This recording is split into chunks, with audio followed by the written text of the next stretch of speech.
Here's a nice visual of showing you with a much more complex monosaccharide how that Fischer projection will look.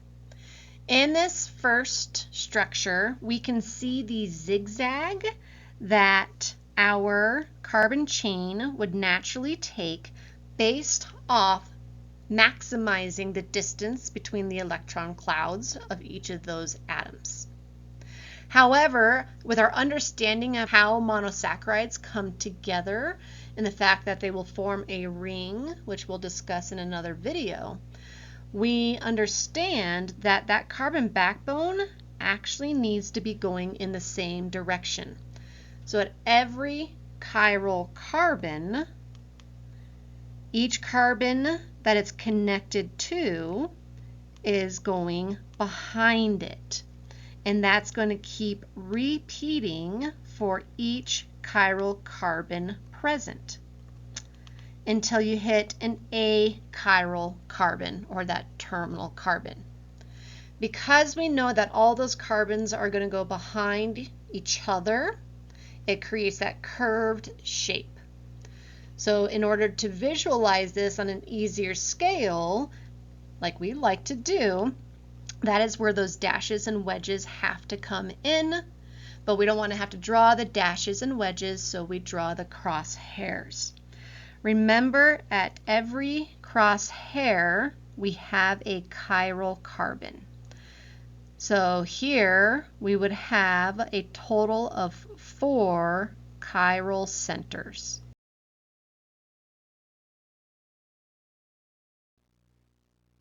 Now we're going to be looking at both enantiomers like D-glucose versus L-glucose, but also because C6H12O6 is the base molecular formula for our common monosaccharides, we can also form diastereomers, which means a glucose molecule and a galactose molecule both have the same molecular formula.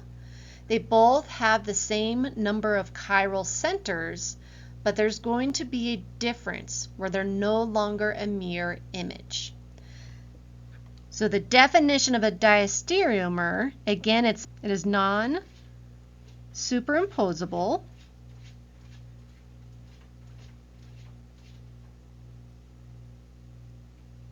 I fit it. However, it is not a mirror image. There will be one chiral carbon that is different. Going back to our cylinders to see how this is represented. We have to have the same number of chiral centers, so we have those 2 chiral centers. That backbone needs to be oriented in the same direction, so we can see that's more tilted out towards the observer at the top. And you've got the same groups on both chiral carbons. However, on one of them, the groups are swapped on sides. So it is on the second chiral carbon that we do not have a mirror image between those 2 groups. However, if we were to superimpose them, they still do not line up. That's because they're chiral. So this is what it would be to have a diastereomer, is same setup, just at least one of the chiral centers will have the groups in a different spot. Here are the 3 monosaccharides that you need to be able to recognize and draw in their Fischer projection. I have provided to you the D enantiomer for each of these. We have D-glucose, D-galactose, and D-fructose. How we know that these are in their D isomer form is we want to go to that last chiral carbon. It is going to be the last crosshairs we come across. And then we look at the placement of the hydroxyl group to that chiral carbon.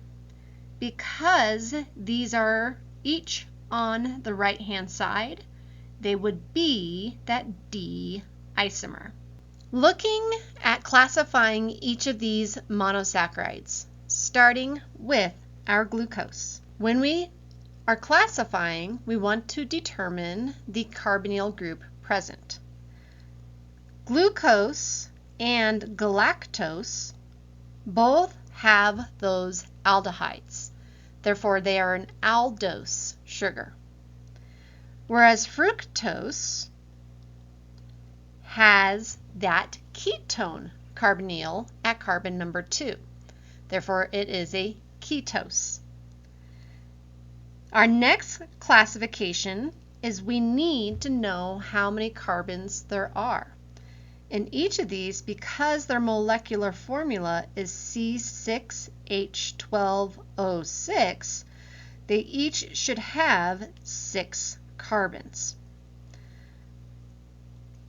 That means each of these are hexoses. Glucose and galactose are therefore going to be aldohexoses, and fructose is going to be a ketohexose.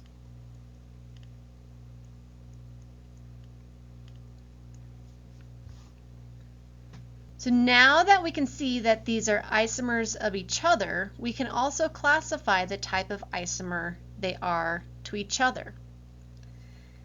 If we look at glucose and galactose, because these are aldohexoses, the carbonyls in the same spot, we can then move on to the chiral carbons.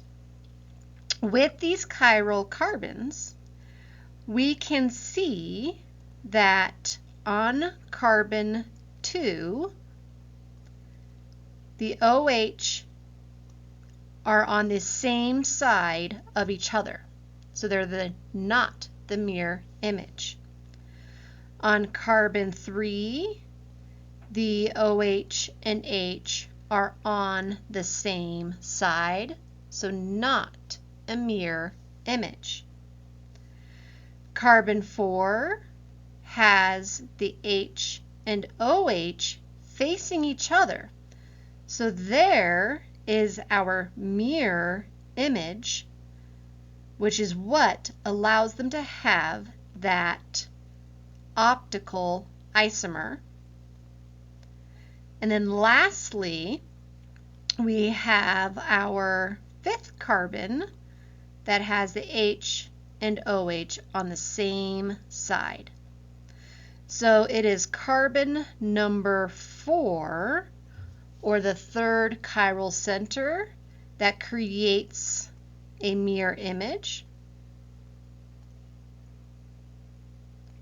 Whereas carbons number 2, 3, and 5 do not.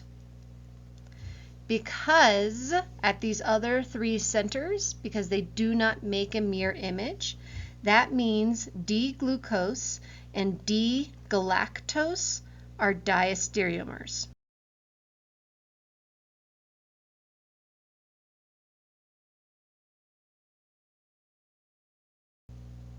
To recap, an enantiomer is the same compound.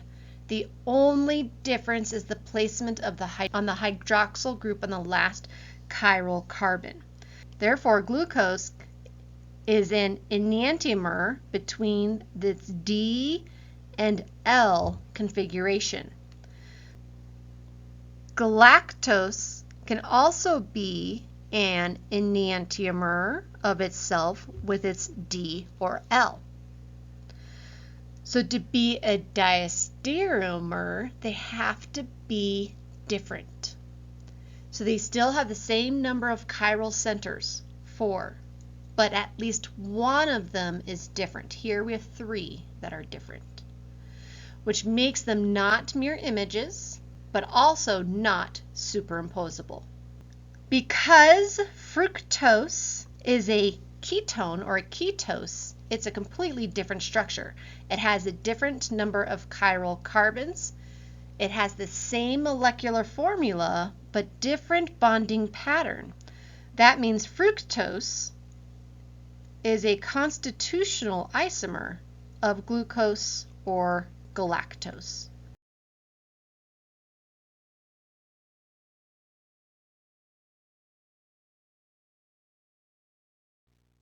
Now for some fun facts about our three main monosaccharides. Glucose is also known as dextrose. If you've seen an IV bag that says dextrose on it, that is a sugar solution. It is glucose. It is what we use as a carbohydrate energy measured as blood sugar. It is also the monomer that makes up all of our polysaccharides. So our starch, and starch is made up of amylopectin and amylose, cellulose, or glycogen. We'll talk about those in another video. The disease diabetes is also affected by the glucose levels within our blood. Galactose and glucose make up the disaccharide lactose.